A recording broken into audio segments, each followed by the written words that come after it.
The next video we are going to focus on thermochemistry, or we call it as calorimetry also.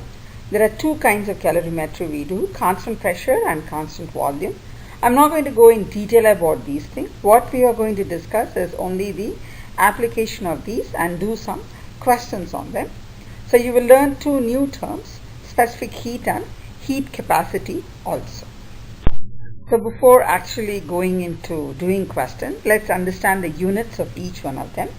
The formula you will be using in this for all these questions is Q equals ms delta T, where Q is the heat measured in joules, and M is the mass measured in grams, and S is the specific heat with the unit of joules per gram degree Celsius, and delta T is the change in temperature measured in Celsius, and C, it's a capital C. There is another something you'll be learning. It's called as the heat capacity, and that's actually equal to the mass times the specific heat, and the unit of heat capacity is joules by degree Celsius. There is no gram in it because I'm multiplying the specific heat by mass. Which one of the following will show the largest and the least increase in temperature when the same amount of heat is supplied to 10 grams of the samples at 26.8 degrees Celsius? The specific heats of the four compounds are given, are metals or compounds: aluminum, iron, copper and water. So what do we do is write down the specific heat equation. Q equals ms delta T. In this question, Q, M, initial temperature are all same for all the four. What is different? Only S is different. That is, only specific heat is different. Therefore, the rise in temperature will be determined by the value of S. Therefore, larger the value of S, smaller will be delta T. And hence, copper with the lowest value of specific heat will have the largest increase in temperature, and water with the largest value of specific heat will have the least increase in temperature. Calculate the energy required to heat 35.8 grams of water from 32.0 degrees Celsius to 78.0 degrees Celsius.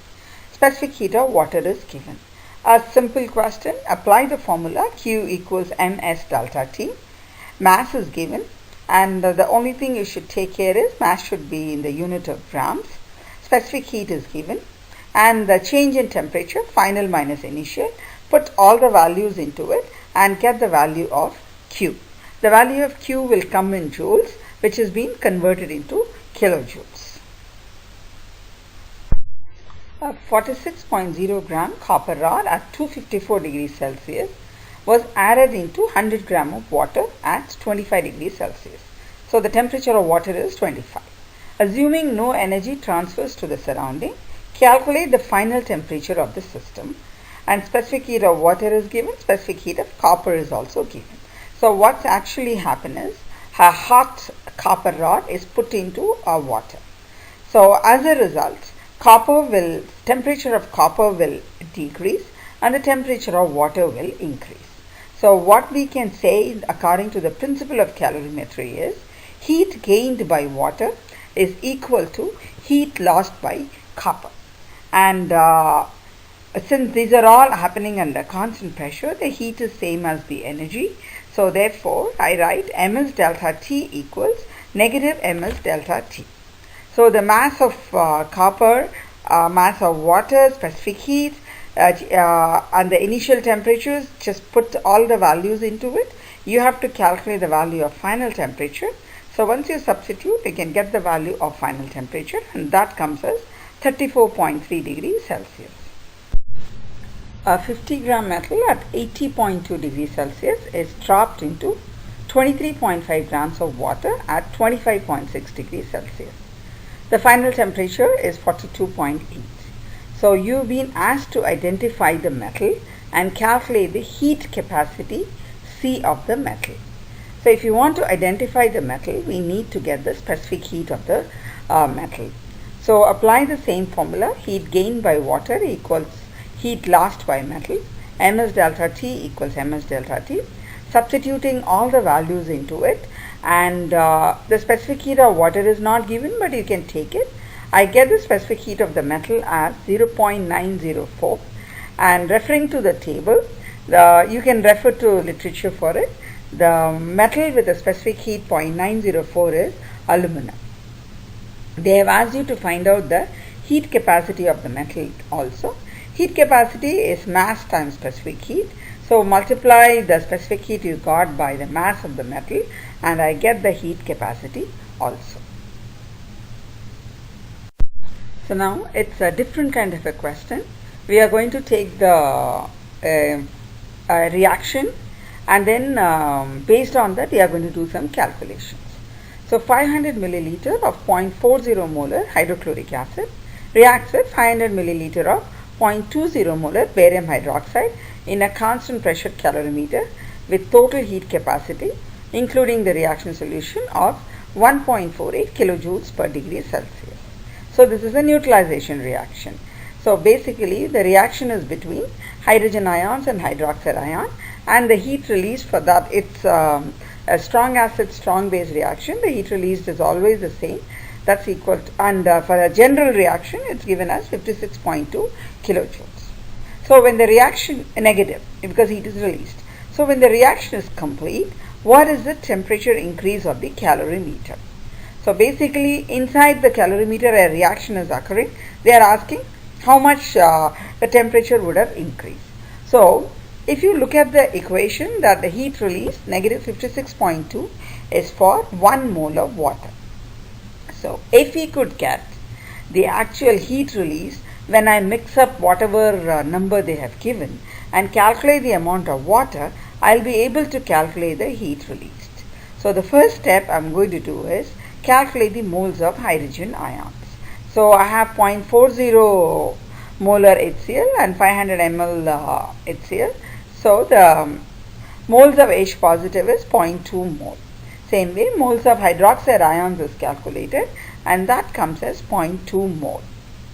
So looking at the equation, you see that for every 1 mole of hydrogen reacting with 1 mole of hydroxide, I get 1 mole of water, and hence moles of water will also be the same as the moles of hydrogen ions. And one more thing I forgot to tell you is in the mole calculation of the moles of hydroxide ion, I have multiplied by 2 because barium hydroxide gives you 2 hydroxide ions. So once the moles of water is calculated, the heat released, because the 56.2 kilojoules is per mole. So for 0.2 moles, the heat released will be negative 11.2 kilojoules. And we know that Q of the reaction is equal to negative Q calorimeter. So if this is negative, the Q calorimeter will be positive. And they have asked you to calculate the temperature increase. The heat capacity is given, and using the heat capacity, the temperature increase can be calculated, and that comes as 7.57.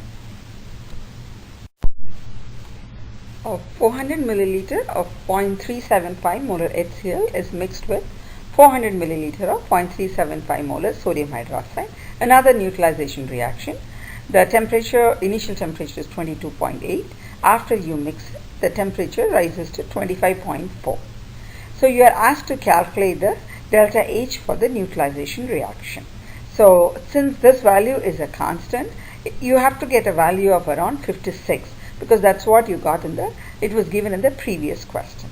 So what we do is, first let's calculate the Q using Q equals ms delta T, and I'm mixing 400 ml HCl with 400 ml NaOH, assuming that it's a dilute solution, therefore the density is also 1, mass is equal to volume. So I take 800 grams of the total mass, because 400 plus 400, and the specific heat of water is taken 4.184, and then the change in temperature is also put over there.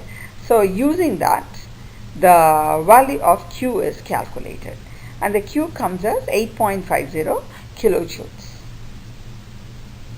And what we do is we need to calculate the moles for the given concentration, and moles of hydrogen is calculated and the moles of hydroxide is also calculated. And once I get those values, and I need the heat for this reaction, H plus OH minus, giving you water. So the moles of hydrogen is equal to hydroxide is equal to moles of water. Therefore, for the reaction for that concentration and that heat of wall, its moles is 0.15. So for the reaction, to calculate it per mole, it's 8.50 the heat of wall divided by the mole, and I get a value of kilojoules per mole, and which is in accordance with the answer we expected. Let's conclude this video by with the bomb calorimeter question. I burn 8.8482 grams of coal in a bomb calorimeter, and the heat capacity is given, and the change in temperature is also given, 22.75 to 27.39.